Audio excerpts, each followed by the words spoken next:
Hey, what's going on everybody? Welcome back to Broku no Hero, and welcome back to another Black Clover video.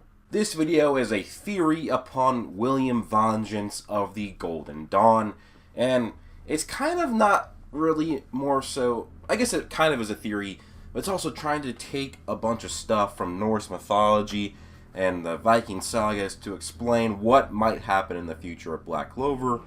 And you know, William's already been an important character in the series, a captain of, at the time, the best squad, son-like figure to the Wizard King, Julius Nova Chrono, and basically betrayed Julius and helped the elves against the humans.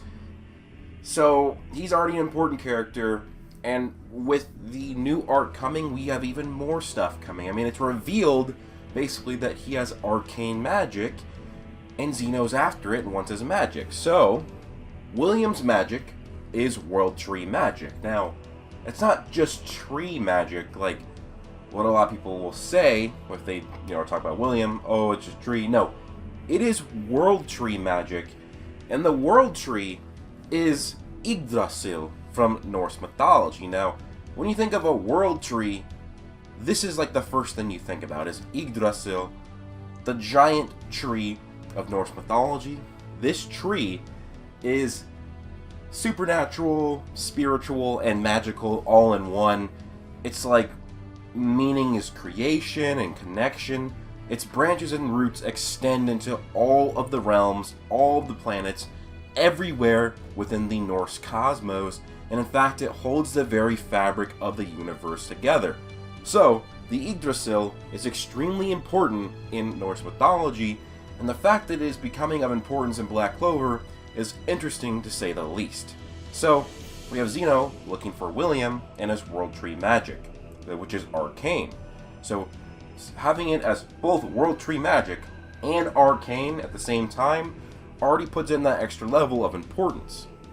So, what am I thinking here? Like, what's gonna be maybe stuff that's gonna happen here? So, we already know, like I said, the Yggdrasil extends and connects through all of the realms. We know there are multiple realms in Black Clover. We have the afterlife, which is unnamed. We know it connects between the different realms. Why would Zeno want it? Well, what we do know now is Zeno is possessed by a devil, probably Magicula, and he has 80% of a devil's power. We know that the devils are heavily tied to the Spade Kingdom, and we know that devils have trouble coming into the main realm of Earth, which is probably Midgard. So we know they have trouble with that. So, knowing that William has World Tree Magic, knowing that William's magic is arcane, and knowing that Zeno is connected to the devils, and the devils have trouble getting into the realm of Earth, or whatever this, let's say the main realm, the common realm. Well, what if they want William's magic, because they can use it in its special quantities, maybe with a higher user, like somebody with higher mana than William, can use it to a better extent, to use this to go from realm to realm way easier. Because like I said, devils have a harder time going from realm to realm. They have to basically be called upon by humans, and if the devils can get their hands on William, they pretty much, and this is a kind of an if William can eventually use this magic to connect the realms, then it becomes extremely invaluable to them, because they can just use William's World Tree Magic, travel through Yggdrasil, and go from realm to realm and do whatever they want. If they get that, that's kind of like the end game. It's kind of like, oh, now an entire army of devils can potentially come in through the Yggdrasil World Tree Magic. Now, you might be saying, okay, Broku, we get it. You stop with your Norse mythology theories, but it could just be a World Tree. It doesn't have to be Yggdrasil. Well, thing is, it pretty much is going to be Yggdrasil, because even within the spell names, they say the Great Mistletoe Tree and then the Great Mistletoe Seed. Mistletoe is a sword from the Icelandic Norse sagas and Norse mythology, and it's even stated in the guidebook that Tabata got this because he was reading Icelandic sagas. So this is already confirmed that Tabata has taken a huge amount of inspiration from the Norse sagas. This confirms it even further. And also, William has a spell that uses ash branches. The Yggdrasil is an ash tree. So, you have that, and it just keeps adding up that, yes, guys, this is either Yggdrasil or connected to Yggdrasil. And also, this one kind of blew my mind when I was reading it. I'm going to read this excerpt from the Asatru Edda, which is a collection of Norse sagas and poems. And this has a very thing that has to do with the Yggdrasil, and has a direct connection to the Golden Dawn. So, one thing is that the Yggdrasil sprouted from a golden seed. Golden, right? Okay, that's one connection. Okay, just gold. Well, I'm going to read this real quick. It is radiant and shining, yet to human eyes it is invisible. To those who can see it, it is an immense tree, said to be the biggest and the best. Its branches spread through the 8 winds, over all the worlds and extend across the sky. 3 roots support the tree, and they are spread very far apart across Jormungand, where each is fed by the sacred fountains. The first is in Helheim, in the south, and beneath that root is the holy well of warmth, Urbramber.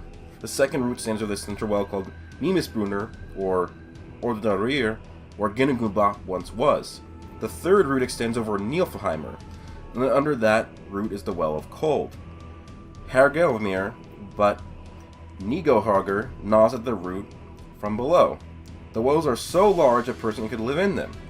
The trunk and branches of Yggdrasil are silver white, as are its roots, but its root threads, foliage, and fruits are red gold. Now, we have gold, red gold, and a silver white. So the tree emanates gold, is silver white, and gold red. Let's look at an image of the Golden Dawn uniform.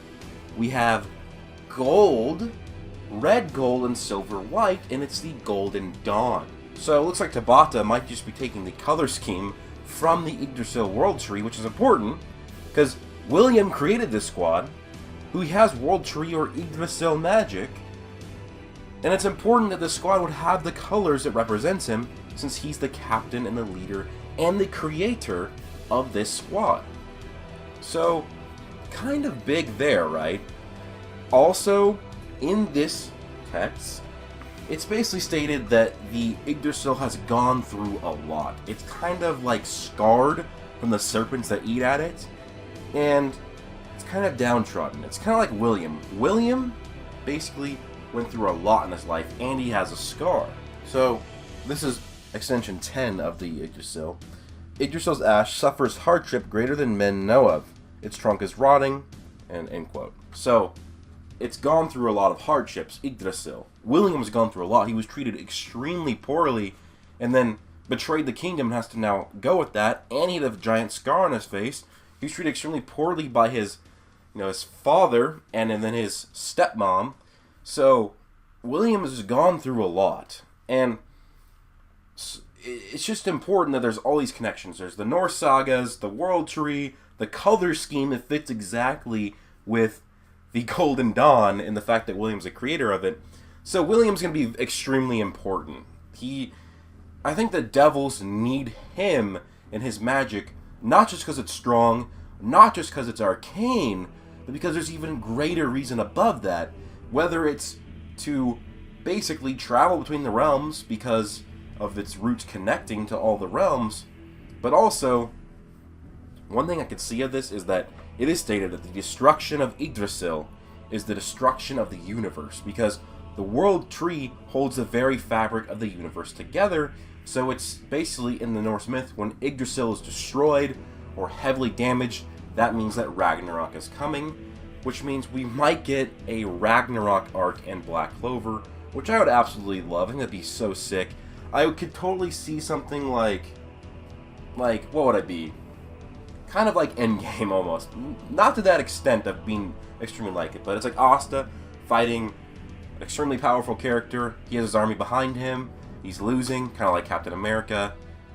And then an army of Clover, Spade, Rebels, Diamond Rebels, Heart Kingdom, maybe Seabed Temple, giant army comes, bunch of guys we know.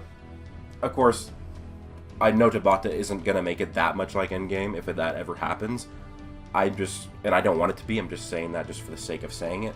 But anyways, we could get a Ragnarok arc. I mean, guys, William's magic is World Tree, it's arcane. It's gonna be extremely important, it has to be. He's an important character, and one thing that needs to be taken note, guys, is that Julius befriended and almost became a father figure of two people who have magic that can affect devils. You have Julius, and you have Yami. World Tree Magic and Dark Magic. Could be really interesting here in their connections to what can happen between them and demons and devils. Now, it's going to be important when we see how Jotuns, which are giants, will ever be introduced in the series. I've had some theories that maybe the devils are already the Jotuns, just under different names, because that's kind of what Jotuns were, kind of like in Norse mythology. They were demon-like a bit, and they're not giants in Norse mythology, they're Jotuns, they're shapeshifters. They can be giant, they can be human-sized. It depends, so maybe the devils are already Jotuns. We just don't know that yet. It would make sense, it really would. But anyways, guys, that's it for the video. Let me know your thoughts down below. How important do you think William is going to be for the future of the series? If you did enjoy, please leave a like, comment, and subscribe. Hope you guys all have an amazing day. Plus...